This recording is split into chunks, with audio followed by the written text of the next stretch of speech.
Hello, this lecture is going to cover the topic of aging, healthcare, and society, and it covers pages 133 to 165 in your textbook.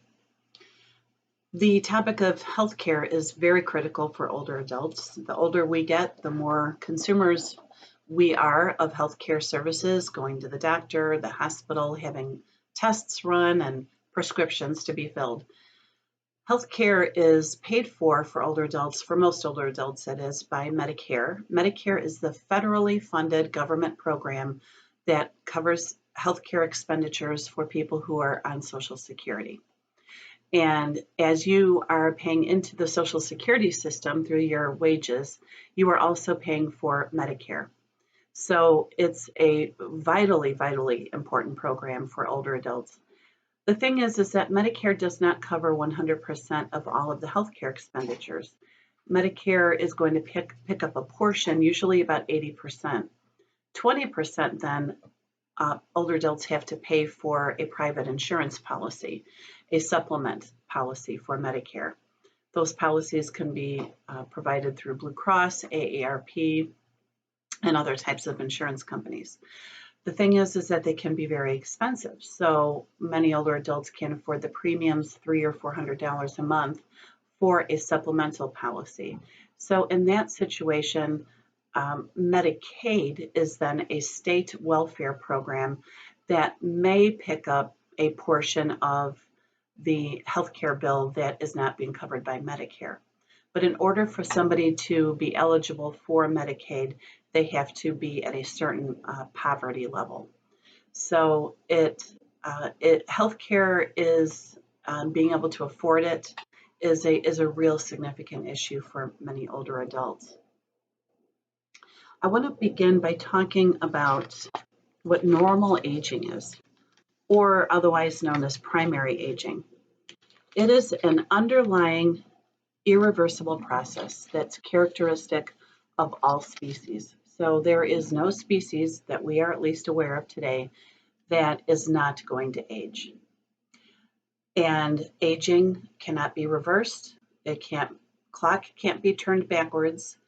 There are things that can be done to mask the outward appearance of aging, but there is no way to stop aging.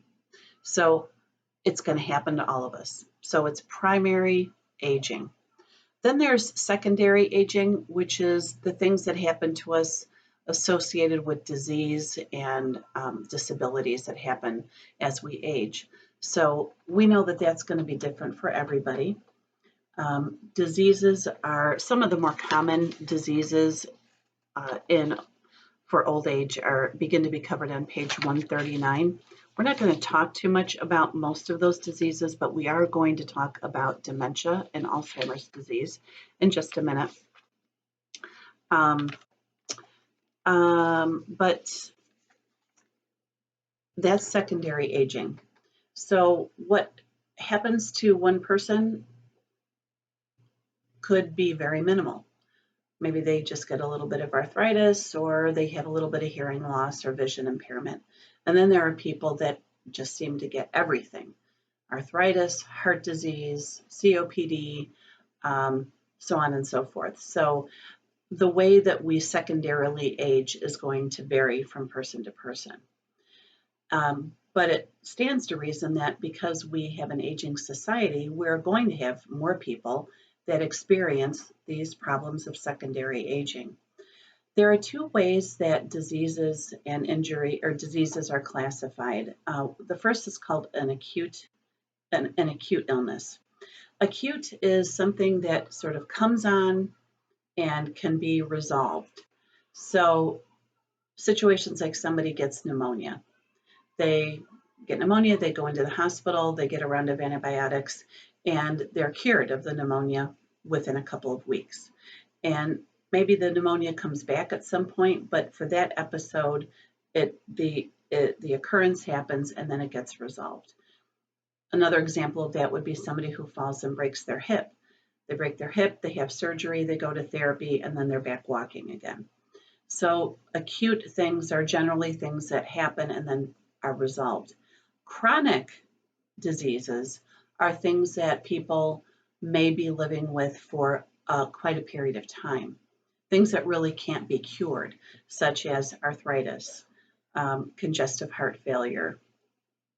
Um, what are some of the other things? You think I would be able to rattle these off the top of my head? But diseases that are going to require maintenance for people and management for people for most of their life. One of those diseases is Alzheimer's disease. And you have in your folder a link to the Alzheimer's Association Facts and Figures webpage that shows at this point approximately 5.8 people are living with Alzheimer's disease. And that is projected to go up to nearly 14 million people as our society continues to age. Another video that you have in your folder is a what is memory loss video, because memory loss is the primary condition that people with dementia experience. And memory loss comes in stages. There's immediate memory, there's short-term memory, medium-term memory, and long-term memory. And as the disease progresses, it starts with the immediate memory, like, I can't remember if I took my pill today, or what did I just eat for breakfast an hour ago, to short-term memory, I can't remember my daughter's phone number, to long-term memory issues. So there's a really good video in there that describes what happens with memory loss and how people with this memory loss, while they lose their memory, they don't lose the feelings attached to those memories. So people with Alzheimer's and memory loss still are able to feel things and express and have feelings. So that's a really good video. I want to make sure that you look at that. But as our society ages and we acquire more people with dementia, it does raise the question about how are we going to take care of all these people? Because people with dementia, some are able to be maintained at home, but others can't. And they have to move into a more supportive environment if they don't have enough of a caregiving team living with them at their home. They might need to move into a more secured environment. Well, we all know what the thoughts are about nursing homes in our society. Nobody wants to go to a nursing home, and rightly so. And nursing homes, on top of it, are really not that great in terms of an environment for people with Alzheimer's disease. They very much look and feel like a hospital. They're noisy. They're somewhat disorienting. Long hallways, not enough common space, very little access to the outdoors. So new models of dementia care have been emerging in our society for probably about the last 15 to 20 years. We've realized that there has to be a different and better way to take care of people with Alzheimer's. So I have posted in your folder a video from an organization in Mississippi called Mississippi Methodist Services. They are in Tupelo, Mississippi, and about 10 years ago, they started on the journey to transform their model of care from that of an institution to more of a residential home environment for people with dementia. So I want you to watch that video, and then there's a discussion board where we will just kind of reflect back on how this model is actually much better and better suited and promotes higher quality of life for people with dementia. So while most older adults reveal through a survey that was done by the American Association of Retired Persons, which is in your book, most older people want to stay in their own homes, and they don't want to have to move into a care community. And so, but as a society, we have to provide services that will help and support people to stay at home as long as they can, but then also provide those supportive services if they need it. So also in your folder is a diagram that is labeled the continuum of I think it's continuum of elder care services.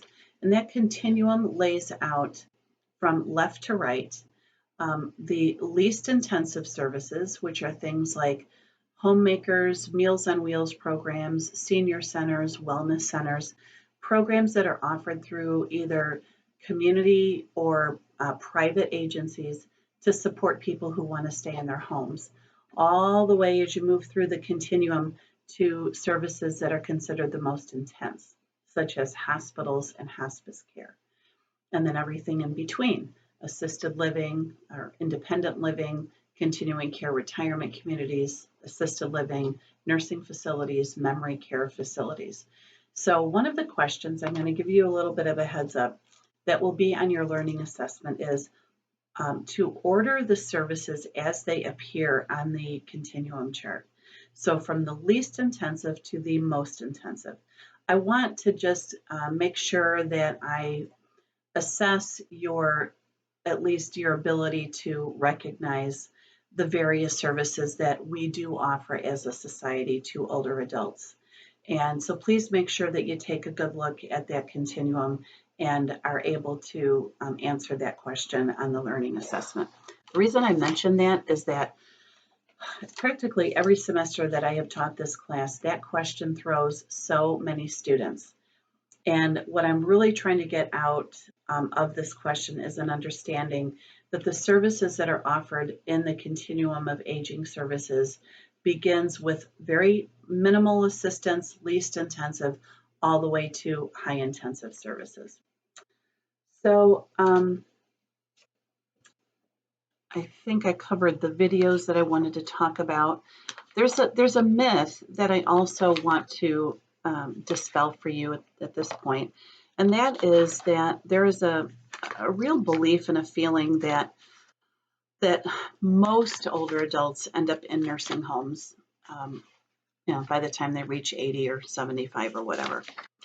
The reality is, and it's on page 155 in your textbook, and it's also reflected in a Census Bureau report that I have provided a link to in your folder this week, that says that at any given time, only about 5% of people over the age of 65 are actually living in a nursing home. So as a society, we don't just throw our old people away and put them in nursing homes, but we have this perception that that's what we do here in the United States. But the truth is, and we'll get into this and I think possibly even next week or 2 weeks, that about family caregiving and caregiving for the elderly. But 5% of people over the age of 65 are living in nursing homes today. So that may be a question that is also going to appear on one of your learning assessments. Finally, I want to conclude with talking about a rather unpleasant, difficult topic, and that is about late life suicide.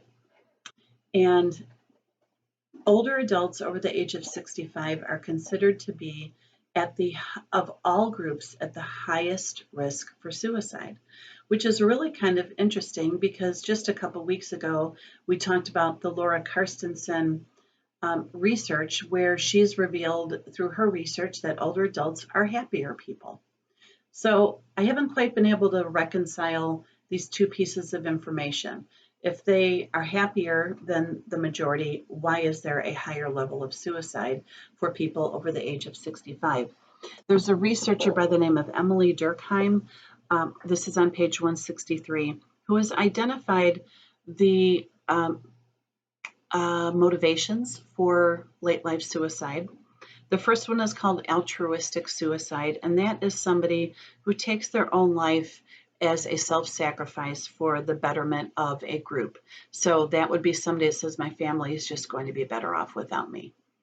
I serve no purpose here anymore, and they'll be better without me. That's altruistic suicide.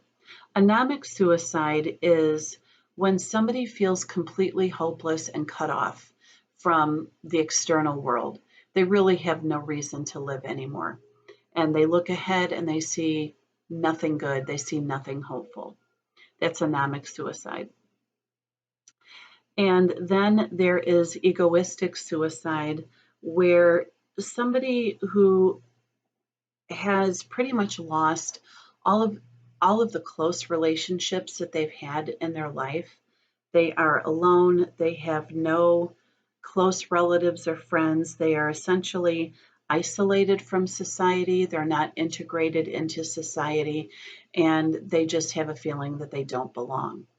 That is egoistic suicide. So I want you to be sure that you understand those three forms of suicide and you can define those.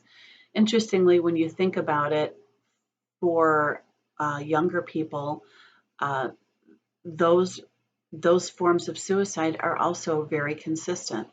I don't feel like I belong. Nobody understands me. My family will be better off without me. I've brought them nothing but misery. So it's no different for older adults. But older adults have something going on that most younger people don't. And that is they are dealing with illness and disability.